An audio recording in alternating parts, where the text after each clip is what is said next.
tão especial. E isso fazia diferença entre Davi e Saul. Saul, ele era apegado às coisas de Deus.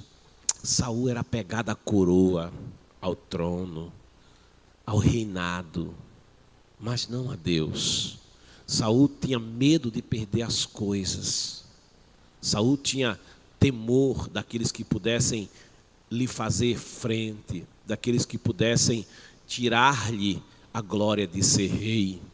E por isso ele vem e persegue Davi.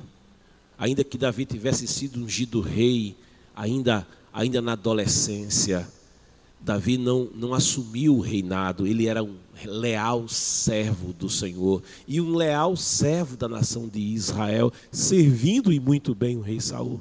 Mas Saul, que era apegado às coisas e não a Deus, ele resolveu perseguir Davi. Mas Davi, apesar de perseguido, ele jamais se levantou contra a autoridade do rei Saul. Muito pelo contrário, teve a oportunidade, mais de uma ocasião, de tirar a vida daquele que o perseguia. Mas em momento nenhum, Davi dizia: longe de mim tocar no ungido do Senhor. Davi, quando finalmente veio até a coroa na cabeça, e chegou o momento em que ele havia pecado, como diz Salomão, porque não há homem que não peque. E ele se viu em pecado diante do Senhor. Ele se prostra diante do Senhor. Ele escreve o Salmo 51 e ali ele não diz: Senhor, não me tira o reino, não me tire a coroa, não me tire o palácio. Não, Davi não está preocupado com as coisas de Deus, com as coisas que Deus tem para dar. Mas Davi está preocupado com a presença do Senhor. Ele diz: Senhor, não me lances fora da tua presença. Não me lances fora da comunhão contigo. Ele pede dizendo: volta a dar-me a alegria da tua salvação. Olha, Davi, ele tinha um relacionamento, mas não era com as coisas de Deus, mas era com o Deus Todo-Poderoso. A sua presença. Que você, meu amado, minha amada, venha ter essa revelação de quem realmente é Deus.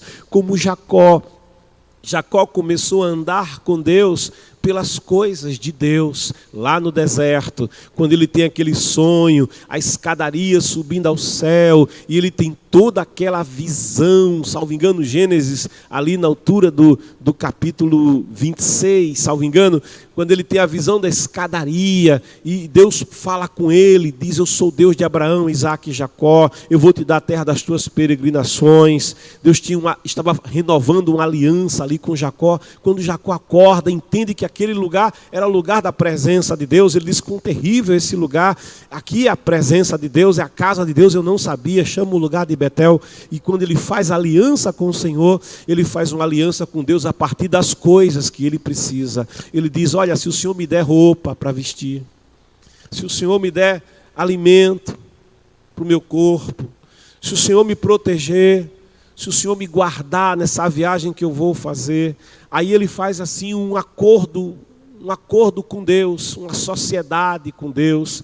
Ele diz: olha, de tudo que o Senhor me der, de cada 100 ovelhas que o Senhor vai me dar, eu vou pegar 10 e vou te dar. De cada 10 camelos que o Senhor me der, eu vou pegar um camelo e eu vou dar para o Senhor.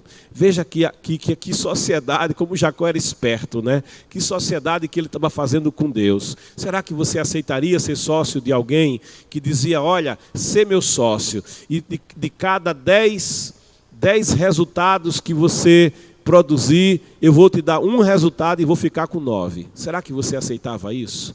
Mas Deus é tão tremendo, tão maravilhoso. Deus não reclama, não.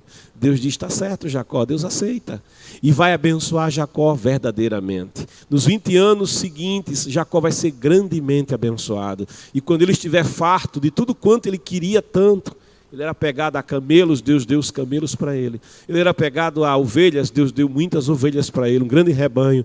Ele queria servos e servas, ouro, prata, Deus abençoou ele de tudo, porque Deus ele não nega a bênção dele aos seus filhos, e a bênção do Senhor realmente faz prosperar e dar certo. Mas quando Jacó estava cheio dessas coisas, e ele volta para a terra de Israel, e ele agradece a Deus, porque ele diz: eu passei esse baú de Jaboque com a roupa do corpo, e agora eu estou voltando em 2 grandes bandos.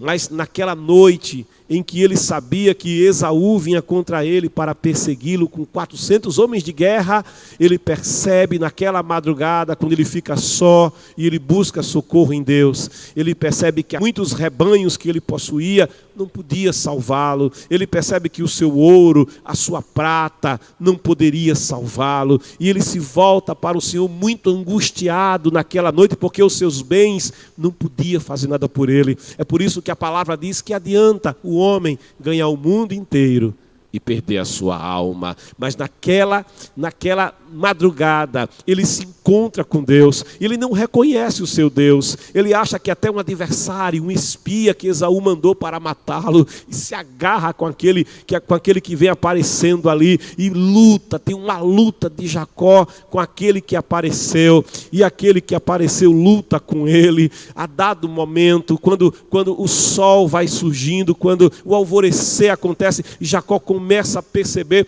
que quem lutava com ele não era um inimigo, quem lutava com ele era o amigo mais chegado que um irmão. E ele se agarra com aquele amigo e diz: Senhor, me abençoa. Veja, um homem muito rico, um homem muito próspero, pedindo para ser abençoado. Senhor, me abençoa. Sabe por que Jacó pede para ser abençoado? É porque ele percebeu que a verdadeira bênção não é o ouro, não é a prata, não é o apartamento, não é a casa, não são as coisas. A verdadeira bênção é a presença do Senhor. E ele se agarra com o Senhor e diz: me abençoa, porque ele sabia que não era verdadeiramente, plenamente abençoado ainda. E o Senhor olha para ele e trata com ele, diz: como é o teu nome? É como se o Senhor perguntasse: quem é você de verdade? Aí ele diz: eu não sou Esaú, eu sou Jacó. Eu sou aquele esperto, eu sou aquele que é preocupado com coisas materiais, apegado às bênçãos do Senhor. Aí o Senhor diz: eu vou mudar a tua história, eu vou mudar o teu coração, eu vou mudar o teu nome, você vai nascer de novo, eu vou te salvar no dia de hoje. E muda o nome dele, você vai se chamar Israel, aquele que luta com Deus, aquele que prevalece em Deus. E quando Jacó sai da presença do Senhor, ele sai diferente. Bem verdade que ele sai machucado, o nervo ciático machucado, porque naquela luta o nervo ciático dele foi tocado pelo Senhor. Mas ele sai vitorioso, ele sai exultante, ele sai pleno da presença do Senhor, e ele chama aquele lugar de Peniel. Ele disse: esse lugar aqui é Peniel, porque nesse lugar eu vi a face do Senhor, nesse lugar eu contemplei a presença do Senhor. Que você possa se apaixonar nessa manhã pela presença do Senhor, não pelas bênçãos de Deus, mas pelo Senhor. Ame ao Senhor, mas buscai em primeiro lugar o reino de Deus, a sua justiça, e todas as outras coisas. Ele sabe que você precisa, antes que o pensamento se forme aqui, diz o salmista, e chegue à tua boca a palavra, e Deus já sabe o que você precisa, e Deus já sabe o que você vai falar. As outras coisas, não tem pai como ele, ninguém cuida como ele, ninguém pastoreia como ele. Mas olha, não se deixe enganar pelas coisas, se apaixone por ele, ame a ele, entregue o seu coração a ele sem reserva, como disse Jó: o Senhor deu, o Senhor tomou, bendito seja o nome do Senhor.